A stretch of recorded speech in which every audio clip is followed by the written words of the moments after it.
Ladies and gentlemen, good day. My name is Chef Nolan from Parade Restaurant in the Happy Valley Clubhouse, and today we're going to present for you an eggplant parmesan. Today's recipe is really meant to be a fantastic vegetarian main course. You can enjoy it as an appetizer as well, just depending on the size that we actually produce today. I want to show you a quick and easy way to produce this dish that can be done in advance and finished à la minute or in the moment when you're ready to serve your guests. I've never met a child that doesn't love this dish. It's cheesy, it's rich, it's a combination of fresh eggplant, roasted eggplant, and a few different cheeses. So it has texture, and it's extremely satisfying and creamy. So without further ado, let's get started. And the first thing is to introduce our ingredients. Today we're going to start with eggplants. Now, the eggplant in question today is more of, I think, the Chinese variety, a bit longer, still firm flesh. Depending on what you can find at the market, you can use what you can find. The only caveat today is I've chosen the long size because we're actually going to produce a roll. Add a little elegance that you can do at home to impress the next home guest that you have. Now, these are fresh eggplants. Here I have some roasted eggplants, which actually comprises our filling for the eggplant parmesan. We'll get to this in a moment, so let's proceed with the rest of the ingredients. We have fresh basil, picked from our herb garden on the 6th floor of Parade. It's grown organically in an aeroponic garden. Very fragrant, a lot of natural oils inside. We have a basil pesto, combination of pine nuts, Parmesan cheese, that fresh basil as well from our garden, and the best olive oil that we can procure from Epicurean. Next we have scamorza cheese, which is a smoked cow cheese from Italy. If you've never had smoked cheese, whether it's Swiss, maybe Italian, you really should try to find a way to get into your cuisines. It's absolutely phenomenal and adds such a layer of flavor that you really can't get with other cheeses. So we're going to focus on this one today. Now the dish itself is eggplant parmesan, so of course we have Parmesan cheese as well, which will accent our scamorza, but also add a nice little bit of saltiness to the dish. And finally we have breadcrumbs. This will add a wonderful crunch at the top when we finish in our oven. Okay, so let's get started. First and foremost, we're going to start with our eggplant. Now there are many ways to produce eggplant parmesan. You could, inside of a baking dish, simply slice this, place it inside, cover it with tomato sauce and cheese, and bake it. Now, although that would be consumable, I think we can do a little bit better today. I'm going to show you some easy tips to get elegance in your kitchen at home. First and foremost, I would say you can take off these leaves and the stem. No need to trim too much. All of this, a little bit too raspy to eat, so we'll just get rid of that. However, the rest of the eggplant, if it's your first time cutting or you're not very comfortable, eggplants are quite round by nature. Simply take a little bit of the edge off. This will present you with a wonderful flat surface, which is incredibly safe to work with. Okay? I may even go one step further and transfer my cutting board lengthwise so that our eggplant can present a bit easier. From here, we're going to take about 5 mm slices to 1 cm slices lengthwise. And this is going to be the main component of our eggplant parmesan. We want to create slices that will eventually roll a wonderful little stuffed eggplant roll with cheese on top. So stay with me for a moment. We're going to show you how to do that. Right here we have our eggplants. Now, generally speaking, there are a lot of wise tales regarding eggplant. Should you salt it? Do you need to get the bitterness out? In my accounts, I've never really had an issue with bitter eggplant. I would say that eggplants generally in Hong Kong, you don't need to use excessive salt. You don't need to worry about draining them of water. Unless perhaps if you were going to deep fry them, then salting them does actually allow them to brown quicker in your deep frying oil and also preserve that beautiful kind of velvet and violet hue on the outside. Okay? So today, we're not going to salt them for the purpose of getting water out. We're going to salt them for the purpose of just simply adding seasoning. So go ahead with a little bit of salt, a little bit of pepper. Today I have white pepper. Of course, black pepper works just as well. And we're going to hit it with a little bit of olive oil. Now, from here, you're going to take this to a very hot oven, maximum temperature. If you have a grill function on the top, by all means activate that grill and get this right up as close as possible as you can. If you don't have an oven at home, start working with a grill pan or a barbecue. The point is we want to add a little bit of char to the outside and at the same time soften up the flesh of the eggplant to allow us to roll it conveniently later. Okay? Follow me to the oven and we're going to have a quick look at this. So as always, with the ovens, allow time to preheat. This oven in particular, I've allowed about 20 minutes to preheat. We're at 230 degrees, and working with an exceptionally hot oven will allow you to get that skin and flesh soft while still maintaining a moist texture and not dry. Because dry eggplant tends to be a little bit leathery and complicated to chew perhaps. Okay? Alright, ladies and gentlemen, next, let's check on our eggplant. It's been roughly about 7 minutes on this oven. If you're going to do it in a grill pan, you're probably going to work a little bit quicker than that. What we're looking for is a spongy, soft texture with a wonderful caramelized outside. Come with me. So you may find some residual steam coming out. Please stand back. Keep yourself safe at all times. And look what we have here. Beautifully caramelized eggplant that has that spongy texture that I was discussing.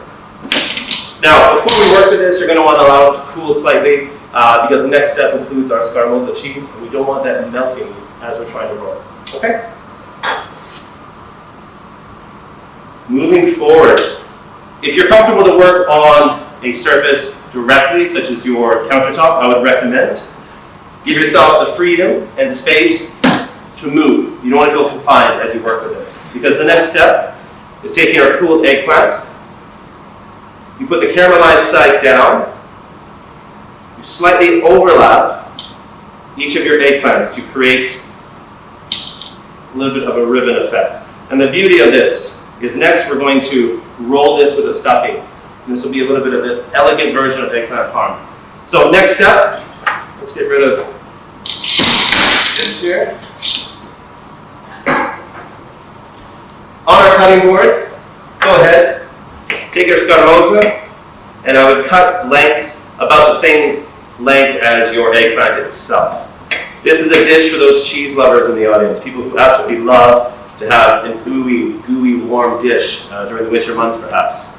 We'll take our pesto sauce, give it a good mix. Try to find a good pesto from the store if you can't make it at home. And by good pesto, I mean one that is recently made. It shouldn't have a shelf life of 7 years. It should have a shelf life of maybe a few months. A lot of local grocery stores may have this because you want to make sure you have the freshness and aromatic nature of the basil without too much filler, such as bad olive oil. Okay? A lot of pestos can have just too much low quality olive oil that makes it bitter and misses the point as far as a fragrant basil pesto. Okay? So I rub the outside with our pesto. The next step, very simply, we're going to place our cheese in the middle, okay? We're going to allow that to sit and rest for one moment and just allow the eggplant to kind of suck up some of that pesto oil. Because the next step we have to discuss is these little roasted eggplants that I touched on earlier. This is the same eggplant, simply put into the oven, high temperature again to get the outside skins blackened. If you have a barbecue at home or you have a fire hob, simply put it directly in the fire. The faster you can char the outside, the better. That will retain a more moist flesh in the middle. So this one has been properly charred. All I'm going to do now is just cut it down the middle to expose the flesh. Okay? Grab any spoon that you have at home. Scrape it out as best as you can. And again, if you're working with charcoal, you're going to have an excellent smoky nature to your eggplant, which will pair very well with the scamorza. But again, working with an oven here, not a problem at all. You're going to have an excellent result as well. Okay? So scrape out your eggplants, get all the flesh out. This can be done well in advance. You could absolutely put your eggplant the day before and allow it to cool, scrape it out, and get all of your ingredients in a row so that when you actually do the production, it's not stressful. This is the best part of cooking, is when it's not stressful. Okay? From here, depending on the texture you want, I would just give it a rough chop. Okay? Go ahead and cover your scamorza cheese with your roasted eggplant. And again, this eggplant, if you allow it to cool in maybe a plastic bag or wrap it in plastic wrap, you're going to find that it's going to be much easier to peel. You can see that the skin, as after it's been removed, reveals a beautiful moist flesh that is going to add a textural difference to the roasted eggplant that we've done here. Okay? So let's move forward. We have our scamorza, we have our eggplant, and now all we need to do is simply start to roll. Okay?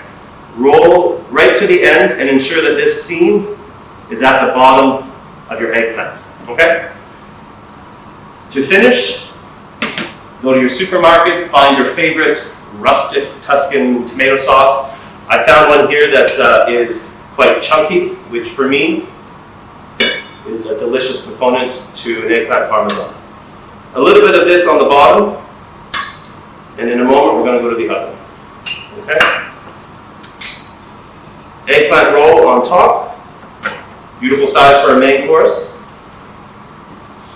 And from there we go with tomato sauce again. Just a little bit to cover. We're going to hit it with a little bit of olive oil.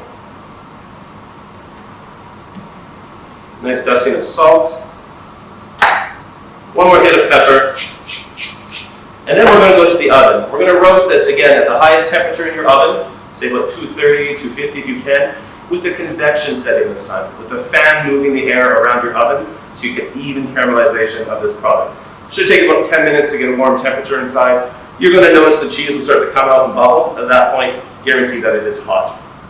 Afterwards, we're going to add some cheese to the outside, some of the breadcrumbs, and I'll show you how to finish this classic eggplant parmesan. Stay with me. Alright, now it's time for the exciting part. Let's check out that eggplant parmesan. This is our first baking of it. We're going to bring it out, add a bit more cheese on top, breadcrumbs, and then we're going to finish it off. Let's have a look. So again, that oven, let the steam come out. There's a lot of residual steam that will come from that tomato sauce. Do take care, and have a look at that. Steamy, hot, getting nice and gooey inside. So let's take a bit of extra scamorza. Got a nice thick chunk of it. I'm going to lay that right on top here. Again, at this point, you put as much cheese as you like or don't like. Change up the cheeses if you want, completely up to you. We're going to add the breadcrumbs on top. This will add a nice crunchy texture. A little bit of our Parmesan cheese. Again, eggplant parmesan, Parmesan cheese, as much or as little as you like. Basil right at the end. Back in the oven, about 5 minutes, just until that cheese is oozing, okay? I personally enjoy when the scamorza is showing its true creamy nature, whereas if you want to have it in there until it's golden brown and bubbling and a little bit caramelized, this adds another element of nutty taste to the dish. By all means, the choice is yours. So let's give it 5 minutes and we'll check back. Okay, 5 minutes is up. Let's have a look at that oven. I can smell it already. The whole room has fragrance of sweet tomatoes, that pungent pesto, and I'm excited to get the fresh basil on top because it's really going to elevate the aromas of this dish. Come with me, let's have a look.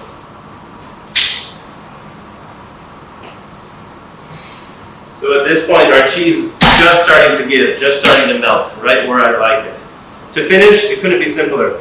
I would take some of these young basil leaves, just intermittently place them around. Don't chop your basil with a knife if you don't have to. You know, if you want to get smaller pieces, use your hands. This will allow you to tear the basil through its natural membranes inside and prevent it from turning black. Usually when you chop through with a knife, you're going to end up getting black basil within minutes. So please, work the basil around and give it another shot of that excellent olive oil that we have. And if you really want to go for it, impress your friends with that fresh basil right on top. Again, this is eggplant parmesan made with scamorza cheese, parmesan, and fresh pesto. My name is Nolan. I'm from Parade Restaurant, Happy Valley Kitchen. Stay tuned for more chefs from the clubhouse presenting you with amazing recipes that you can do at home. Take care.